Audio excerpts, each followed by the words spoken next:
नमस्कार दोस्तों, मैं शिवम उपाध्याय। आप देख रहे हैं नेट समाधान। नेट समाधान यूट्यूब चैनल के अंदर जो वीडियोज़ आपको मिलते हैं, वो आपके काम की वीडियोज़ होते हैं। कहीं न कहीं, कभी न कभी आपको फ़ायदा ज़रूर पहुँचाते हैं।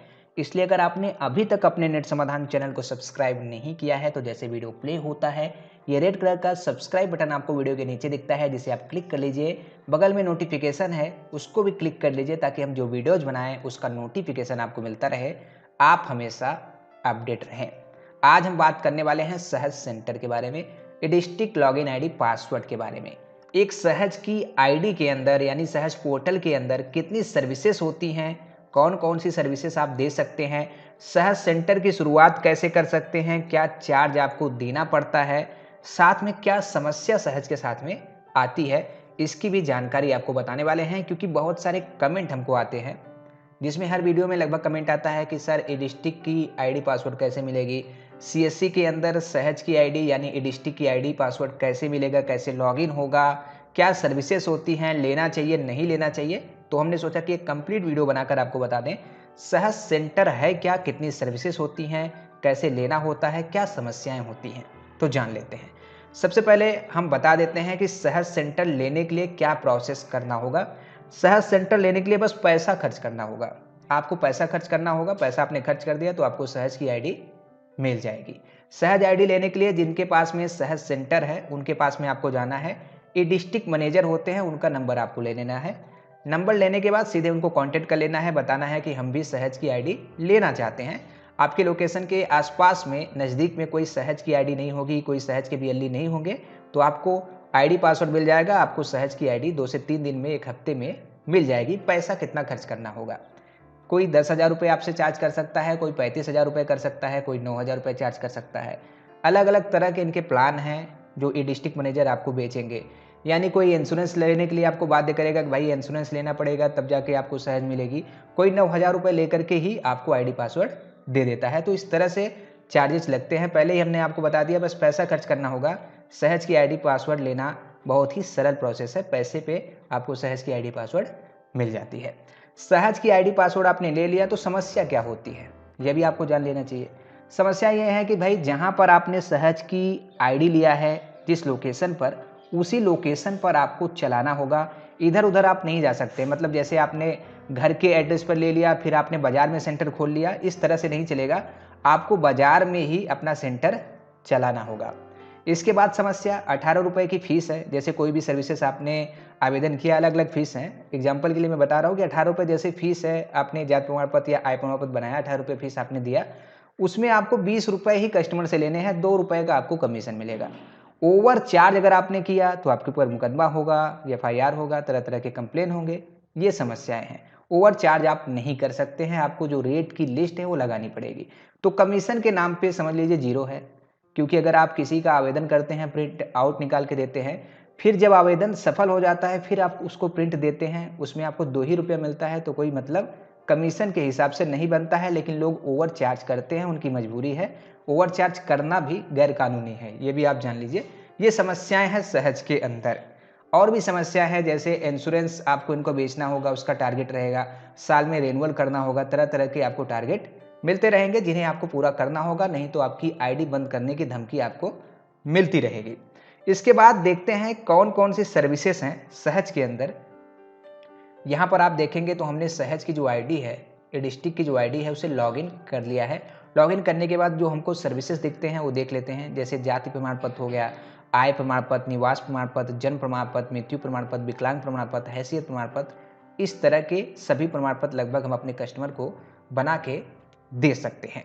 इसके बाद यहाँ पर देखेंगे विकलांग कल्याण विभाग में विकलांग व्यक्ति के विवाह पुरस्कार के लिए आवेदन, विकलांग व्यक्ति द्वारा ऋण हेतु आवेदन, विकलांग व्यक्ति द्वारा संयंत्रों आदि के क्रय हेतु सहायता के लिए आवेदन, इस तरह के विकलांग कल्याण विभाग की भी सर्विसेज आप दे सकते हैं अपने कस्टमर को।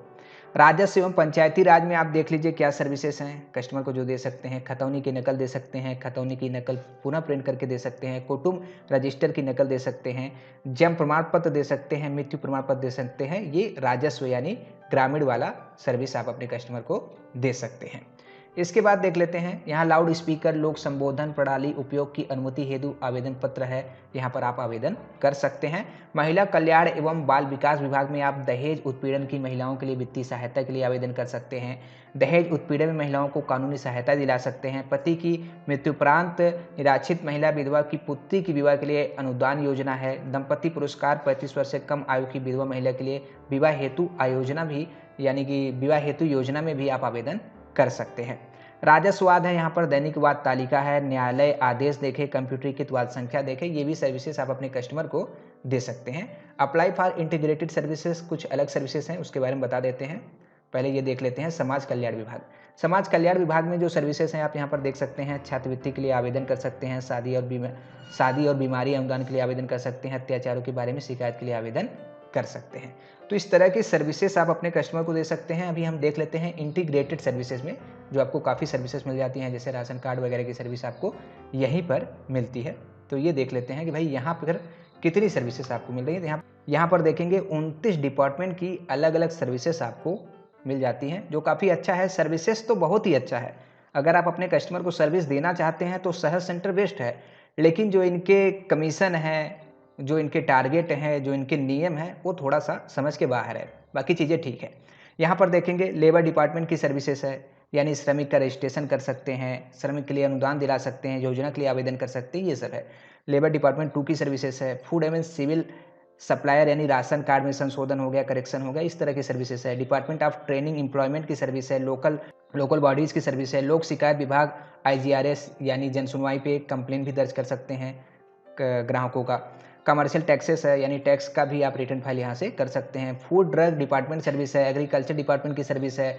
धर्मार्थ कार्य विभाग की सर्विसेज हैं। इसके बाद यहाँ पर देखेंगे पावर डिपार्टमेंट रूरल की सर्विसेज यहाँ पर हैं। Power department complaint register, power department other, वो भी सर्विसेज आप अपने कस्टमर को दे सकते हैं। एंटरटेनमेंट टैक्स डिपार्टमेंट की भी सर्विसेज आप अपने कस्टमर को दे सकते हैं। तो इस तरह की सर्विसेज आप अपने कस्टमर को दे सकते हैं। इसके बाद यहाँ पर देखेंगे टेक्निकल एजुकेशन डिपार्टमेंट की सर्विस दे सकते हैं। स्टाम्प रजिस्ट्रेशन डिपार्टमेंट की सर्विस दे सकते हैं। ट्रांसपोर्ट डिपार्टमेंट की सर्विसेज दे सकते हैं। Medical health family welfare department की सर्विस दे सकते हैं। एनिमल हस्बेंड्री डिपार्टमेंट की सर्विस दे सकते हैं। इसके बाद यहाँ पर देखेंगे 17 नंबर पर जो सर्विसेज आपको मिल रही हैं, वोकेशनल एजुकेशन कौशल विकास डिपार्टमेंट की सर्विसेज अपने कस्टमर को दे सकते हैं। UP public work department, dairy development department, women welfare and chilled development, khadi and ग्रामोद्योग बोर्ड, ये सर्विसेज हैं। 24वां सर्विस है माध्यमिक शिक्षा परिषद। Department of horticulture and food processing की सर्विस है। Food safety and drug administration department की सर्विस है।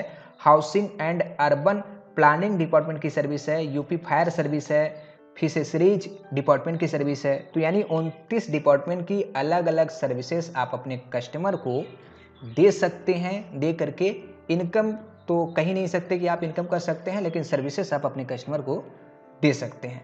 तो इस तरह की सहज के अंदर सर्विसेज होती हैं जो आप अपने कस्टमर को दे सकते हैं। सहज की आईडी कैसे लेना है ये भी बता दिया, क्या समस्या है ये भी बता दिया, सहज की आईडी लॉगिन कैसे होगा ये भी बता दिया, सहज के अंदर कितनी सर्विसेज हैं ये भी बता दिया। तो अगर आप सहज फिर भी लेना चाह रहे हैं, आपका मन है कि सहज लेना चाहिए, इसमें इनकम है या सर्विसेज आप अपने कस्टमर को देना चाहते हैं, तो सहज ले करके आप अपने कस्टमर के लिए एक सामाजिक कार्य कर सकते हैं।